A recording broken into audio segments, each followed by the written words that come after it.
Hello students, welcome to जीवन classes. आज हम बात करने वाले हैं अनुप्रयुक्त यांत्रिकी यानी कि अप्लाइड मैकेनिक्स के बारे में।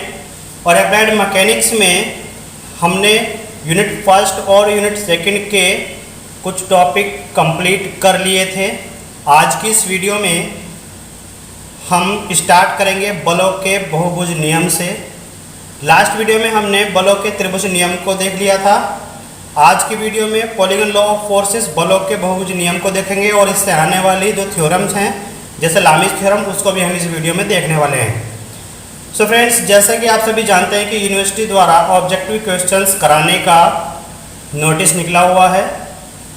तो जो भी परीक्षा कराई जाएंगी वो ऑब्जेक्टिव टाइप कराई जाएंगी। तो ऑब्जेक्टिव टाइप को ध्यान में रखते हुए हम यूनिट सेकेंड को कंप्लीट करते ही ऑब्जेक्टिव वीडियो आपके सामने लाएंगे और यूनिट फर्स्ट और यूनिट सेकंड के एक एक पॉइंट से बनने वाले जो भी ऑब्जेक्टिव क्वेश्चंस हैं उनको आपके सामने शो कराने की कोशिश करेंगे, आपको बताने की कोशिश करेंगे। सो आई होप कि आज की वीडियो में यूनिट सेकंड समाप्त हो जाए। ये वीडियो यूनिट सेकंड की लास्ट वीडियो होगी और आने वाली वीडियो में आपको यूनिट फर्स्ट और सेकंड के ऑब्जेक्टिव क्वेश्चंस मिल जाएंगे। इसी तरह यूनिट थर्ड एंड फोर्थ को जैसे ही हम कंप्लीट करेंगे, यूनिट थर्ड को ही कंप्लीट करने के बाद हम प्रत्येक यूनिट के ऑब्जेक्टिव क्वेश्चंस आपके सामने लाते रहेंगे और जब तक एग्ज़ाम आएंगे हम बहुत अच्छी तरीके से तैयारी कर चुके होंगे। सो स्टूडेंट्स, बने रहिएगा आपके अपने यूट्यूब चैनल जीवन क्लासेस के साथ। अपने दोस्तों में शेयर कीजिएगा, फ्रेंड्स को शेयर कीजिएगा, बताइएगा कि किस तरीके से यहाँ पर हम आपको बताने का प्रयास कर रहे हैं, किस तरीके से चैनल पर वीडियो डाली जा रही है।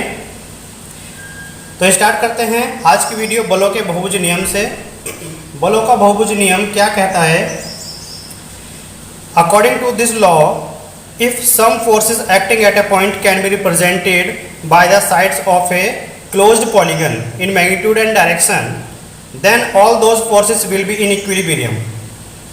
इस नियम के अनुसार यदि किसी बिंदु पर कार्यरत कुछ बलों को परिणाम और दिशा, मैग्नीट्यूड और डायरेक्शन हम बोलते हैं, में किसी बंद बहुभुज की क्रमानुसार ली गई भुजाओं द्वारा निरूपित किया जाता है तो वे सभी बल कैसे होंगे? साम्यावस्था में होंगे।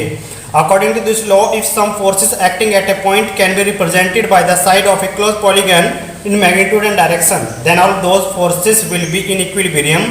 यानी कि यदि किसी बिंदु पर कार्यरत कुछ बलों के परिणाम और दिशा में बंद बहुभुज की क्रमानुसार ली गई भुजाओं द्वारा निरूपित किया जाता है तो वे सभी बल कैसे होंगे? साम्यावस्था में होंगे। आइए इसको फिगर की सहायता से समझ सकते हैं। कैसे? कोई ये हमारे पास O पॉइंट है और इस पर ये फोर्सेस काम कर रहे हैं, ठीक है, ये फोर्सेस हैं, ये इस पर एक्ट हैं। तो फोर्सेस कौन कौन से हैं? P, Q, R, S, T, ये फोर्सेस हैं। और इस पॉइंट से हम क्या कर रहे हैं कि एक बंद बहुभुज यानी क्लोज पॉलीगन बनाने का प्रयास करेंगे।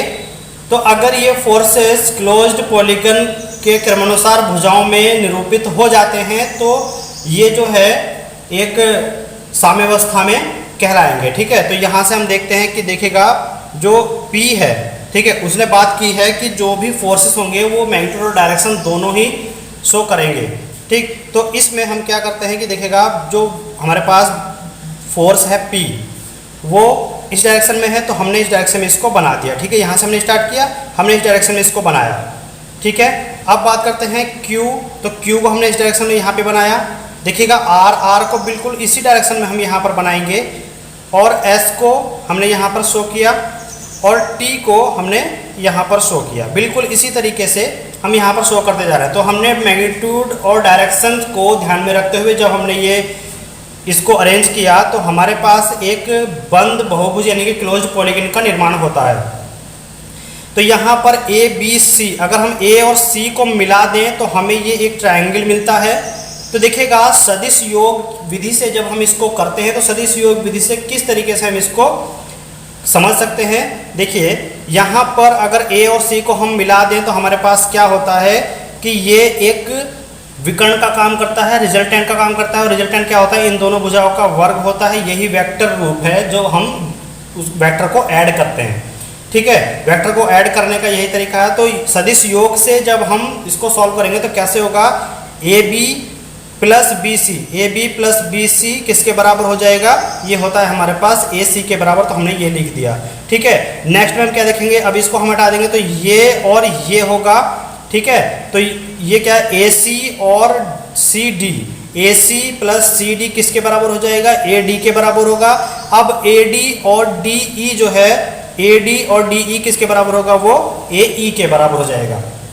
ठीक है, ये तीन इक्वेशन हमारे पास बन के आ रही हैं। इन तीनों इक्वेशंस को जब हम ऐड करेंगे तो हमारे पास आ जाता है, देखिए A B plus B C को इधर ऐड करेंगे, फिर इधर दूसरे इक्वेशंस का जो लेफ्ट साइड वाला हिस्सा है उसको लेंगे तो कितना आ जाएगा, A C plus C D. Third equation को लेंगे तो A D plus D E आ जाएगा, और जो राइट हैंड वाले जो ए सी, ए डी और ए ई है उनको हम ऐड करके यहाँ पे लिखेंगे।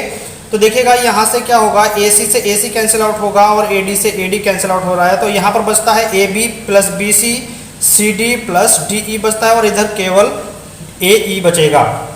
ध्यान रखिएगा, अगर हमारे पास ए बी इस तरीके से वेक्टर दिए हुए हैं तो हम जब इसको बी ए करेंगे तो क्या करना पड़ेगा, हमें एक माइनस का साइन लगाना पड़ता है, ये आप सभी को पता होगा, तो इसको ध्यान में रखिएगा। तो देखिए यहाँ जब हम इसको ले जाएंगे तो ये तो इधर ले जाने पर माइनस का चिन्ह आया है, लेकिन जब हम इसको ए को राइट में और ई को लेफ्ट में ले जाएंगे तो हम यहाँ पर एक माइनस का चिन्ह लगाएंगे, और ये माइनस और जो बदलने पर हमें माइनस मिला है वो प्लस कर देगा। तो ये हो जाएगा A B plus B C plus C D plus D E plus E A equal to 0। और यह बात ध्यान में रखना कि बल बहुभुज नियम का विलोम जो है वो सत्य नहीं होता। ठीक है, यदि हम कहें कि ये जो है रिवर्सिबल है, यानी कि इसका उल्टा भी सत्य होगा, नहीं होता।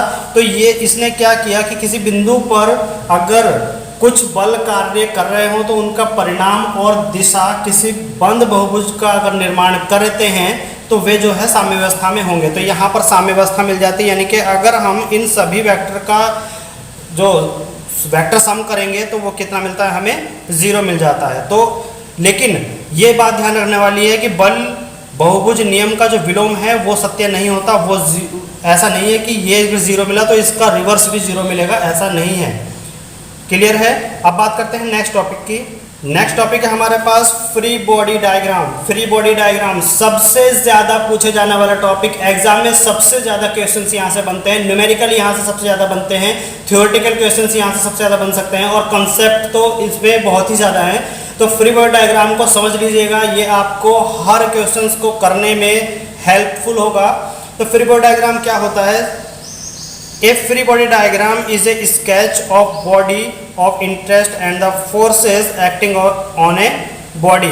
With the help of free body diagram, you can precisely define the body or object under consideration to which you are applying mechanical equations and the forces that are needed to be considered. यानी कि a free body diagram is a sketch, एक sketch है of a body, एक body का, of interest and forces acting on a body, जो body पर जो force है वो एक्ट करते हैं। With the help of the free body diagram, इसकी हेल्प से, इसकी सहायता से you can the precisely define the body. ठीक है, बॉडी को अच्छी तरीके से डिफाइन कर सकते हैं। To which you are applied mechanical equations the forces that are needed to be considered. यानी कि फ्री बॉडी डायग्राम एक आरेख है जो किसी वस्तु या ऑब्जेक्ट पर लगा रहे बलों का रेखाचित्र है। ठीक है, लग रहे जो भी हमारे पास किसी वस्तु पर जितने भी फोर्स लग रहे हैं उनका एक अगर हम रेखाचित्र बना दें, यानी कि उनको सभी को हम एक पेपर पे शो कर दें, तो वो उस बॉडी का फ्री बॉडी डायग्राम कहलाएगा। ठीक है, यदि हम सभी फोर्सेस को उस पर शो कर देते हैं तो फ्री बॉडी डायग्राम एक आरेख है जो किसी वस्तु या ऑब्जेक्ट पर लग रहे बलों का रेखाचित्र है। इसकी सहायता से आप किसी भी उस निकाय को सटीक रूप से परिभाषित कर सकते हैं जिस पर आप यांत्रिक समीकरणों को लागू कर रहे हैं, और उस पर लगे बलों पर रिजॉल्व कर सकते हैं। ठीक है, उस पर जो जितने भी बल लग रहे हैं उनको रिजॉल्व कर सकते हैं, उनको मतलब हम क्या कर सकते हैं, उनको रिजॉल्व करने के बाद सॉल्व कर सकते हैं कि किस तरीके से इसकी वैल्यू फाइंड करनी है, उनको हम दिखा सकते हैं। तो फ्री बॉडी डायग्राम को चित्र के अनुसार समझने के लिए इस फिगर को ध्यान से देखिएगा। यहाँ पर है ए ब्लॉक ऑन रैम, ये एक रैम है।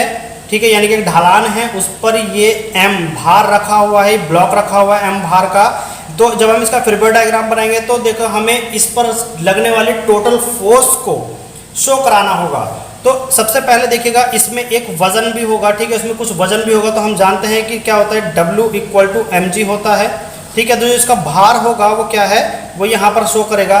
और हमें ये भी पता है कि जो भार है, किसी भी वस्तु का भार ऊपर से नीचे की तरफ वर्टिकल ही शो करता है हमेशा, चाहे वस्तु को हम कितना भी घुमा लें, वो अपने जो भार को लगने वाले वेक्टर को नहीं बदल पाएगा, ठीक है। तो भार हमेशा ऊपर से नीचे कैसा होता है, डाउनवर्ड वर्टिकली हम बोलते हैं, ठीक है। तो जो ये ब्लॉक है उसमें कुछ भार भी होगा, तो वो भार कैसे एक्ट करेगा, वो नीचे की तरफ एक्ट करेगा। तो एक तो ये हुआ। अब हमें पता है कि अगर हम किसी मेज पर बैठे हुए हैं तो उस मेज के द्वारा हमारी बॉडी पर भी एक फोर्स लगाया जा रहा है, ठीक है। तो इस ब्लॉक पर इस रैम के द्वारा भी एक फोर्स लगाया जा रहा होगा। अगर ये फोर्स ना लगा होता तो ये रैम टूट जाती, ठीक है।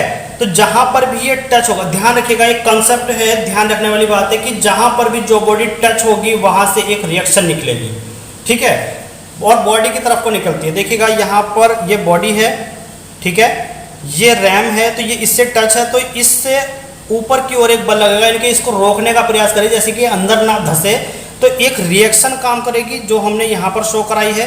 अब देखिएगा ये यहाँ से रपटने का प्रयास करेगा, अब ये यहाँ से रपटने का प्रयास करेगा, तो इसका सरफेस और इसके सरफेस के बीच में एक फोर्स लगेगा, फ्रिक्शन फोर्स। और आप सभी जानते हैं कि फ्रिक्शन फोर्स मोशन के अपोजिट कार्य करता है, यानी कि जिस दिशा में मोशन होता है तो फ्रिक्शन फोर्स उसके उल्टी दिशा में काम करता है। तो जो फ्रिक्शन फोर्स है वो इस दिशा में काम करेगा क्योंकि ये ब्लॉक नीचे की तरफ को खिसकेगा, तो एक फोर्स यहाँ पे फ्रिक्शन फोर्स शो करेगा और इस पर कोई भी फोर्स नहीं शो करेगा, ठीक है। तो इसका फ्री बॉडी डायग्राम हम बनाएंगे तो कैसे करेंगे, देखिएगा F यहाँ पर हम शो कर सकते हैं, R इधर की साइड है तो इस पॉइंट से हम इस तरफ शो कर सकते हैं और mg को नीचे की तरफ शो कर सकते हैं, ठीक है। तो ये हुआ इसका फ्री बॉडी डायग्राम और इस पर लगने वाले फोर्सेस का रेखा चित्र। अब बात करते हैं, अगर कोई बुक जो है वो टेबल पर रखी है, यानी कि a book on the table, एक बुक जो है वो टेबल पर है, तो किस तरीके से उस पर फोर्स काम करेंगे, देखिएगा एक तो बुक का वजन होगा W जो mg से हमने शो किया है, और दूसरा उस मेज के द्वारा उस बुक पर एक रिएक्शन फोर्स लगेगा जो हमने ऊपर की तरफ शो किया है, जो उस बुक को रोके रखेगा। वरना अगर कोई भी रिएक्शन फोर्स नहीं लगता तो क्या होता, बुक जो है मेज को तोड़ करके नीचे गिर जाती है, ठीक है। मेज के द्वारा एक फोर्स लगता है जिसको हम रिएक्शन से शो करते हैं, ठीक है। तो इस बुक पर दो फोर्स काम करेंगे, एक तो इसका वजन होगा और एक इस पर रिएक्शन फोर्स होगा जो मेज के द्वारा इस पर लगाया जा रहा है, ठीक है। तो ये था free body diagram. Next topic की बात करें तो नेक्स्ट टॉपिक आता है हमारे पास Lami's theorem. Students, Lami's theorem आप अपने जो सीनियर्स हैं उनसे एक बार मालूम करके देखिएगा कि न्यूमेरिकल सबसे ज़्यादा इस चैप्टर से किस फॉर्मूले पर आते हैं। सबसे ज़्यादा आने वाले न्यूमेरिकल और सबसे हल्के और सबसे हार्ड न्यूमेरिकल कहे जाने वाले लामीज थ्योरम के ही होते हैं। लेकिन अगर इसको एक बार समझ लिया जाए तो कभी भी आप इस कंसेप्ट को नहीं भूल पाएंगे और बड़े से बड़ा क्वेश्चन सॉल्व कर पाएंगे। क्लियर? तो शुरू करते हैं लामीज थ्योरम।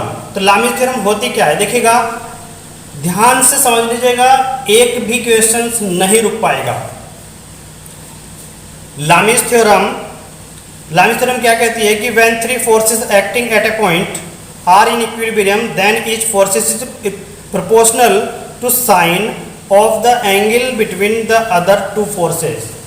कहने का मतलब यह है कि किसी बिंदु पर कार्य कर रहे तीन बल यदि साम्यावस्था में है तो प्रत्येक बल शेष दो बलों के बीच के कोणों की जिया यानी कि साइन के समानुपाती होगा।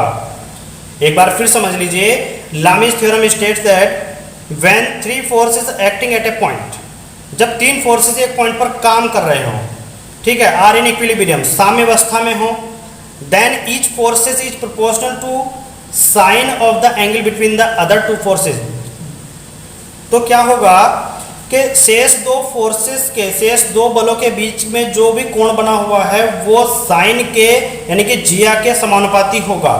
हम किस तरीके से समझ सकते हैं, देखिएगा ये फिगर को ध्यान से कि तीन फोर्सेस हैं और हाँ, एक बात आप अपने माइंड में डाल लीजिएगा कि लामीज थ्योरम केवल और केवल तीन फोर्सेस पर ही काम करती है।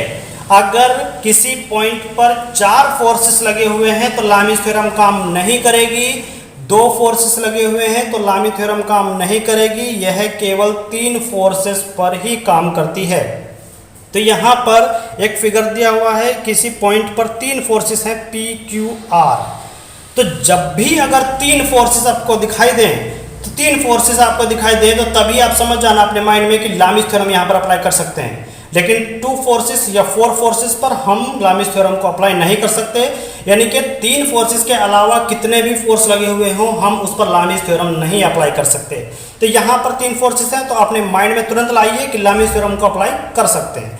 तो यहाँ पर किस तरीके से इसको याद करना है, रटना नहीं है, केवल याद करना है। 3 फोर्सेस हैं, देखिएगा P, ठीक है, P के अलावा जो भी 2 फोर्सेस हैं उनके बीच एंगल क्या बन रहा है, अल्फा, और इस अल्फा को किसके एंगल में रखना है, साइन के, ठीक है, साइन के एंगल में रखना है। तो यहाँ पर क्या होगा कि जो भी अगर हम लिखेंगे P, तो P के अपॉन में साइन अल्फा, यानी कि इस P के अलावा जो भी फोर्सेस हैं उनके बीच में कौन सा एंगल बन रहा है उसको साइन के साथ रख करके अपॉन में कर देंगे। नेक्स्ट में बराबर करेंगे, और आपकी बार अगर Q लेंगे तो Q से अलग जो 2 फोर्सेस हैं उनके बीच कितना एंगल बन रहा है, बीटा, तो उसको साइन के साथ रख करके उसको उसके अपॉन में कर देंगे। ऐसे ही R को, तो R के अलावा जो भी P और Q फोर्सेस हैं उनके बीच में गामा एंगल बन रहा है तो साइन के साथ रख करके उसको अपॉन में रख देंगे। तो ऐसे बनता है P upon sine alpha equal to Q upon sine beta equal to R upon sine gamma. तो ये कहलाता है लामीज थ्योरम, और ये केवल 3 फोर्सेस होने पर ही अप्लाई होगी। लामीज थ्योरम 2 फोर्सेस, 1 फोर्सेस, 4, 5, 6, 7 जितने भी फोर्सेस लगे हों तो कहीं पर अप्लाई नहीं कर सकते। केवल अगर किसी पॉइंट पर 3 फोर्सेस लग रहे हों आपको दिखाई दें तो वहां पर आप लामीज थ्योरम का उपयोग कर सकते हैं। तो फ्रेंड्स आज की वीडियो में इतना ही, और यहाँ पर जो यूनिट नंबर 2 है वो एंड हो जाती है। अब आपको आने वाली नेक्स्ट वीडियो में यूनिट 1 और 2 के प्रत्येक पॉइंट से बनने वाले ऑब्जेक्टिव क्वेश्चंस के आंसर सहित और उसके व्याख्या सहित हम आपको देने वाले हैं।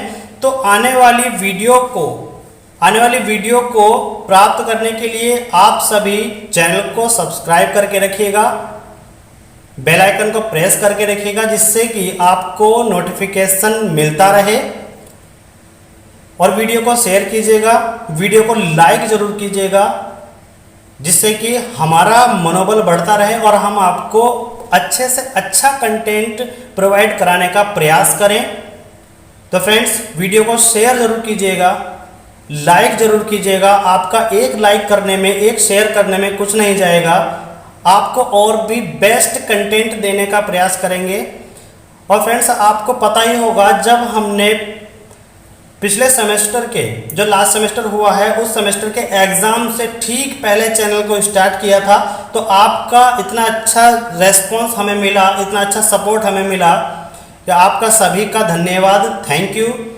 और उस टाइम पर आप पेपर देते थे और हम भी आपके उन एग्ज़ाम में आपके साथ बैठ कर के मेहनत करते थे, और उसका परिणाम भी ऐसा हुआ कि जो भी क्वेश्चंस हमने उस वीडियो में बताए थे वो एग्ज़ाम में ज़रूर मिले हैं।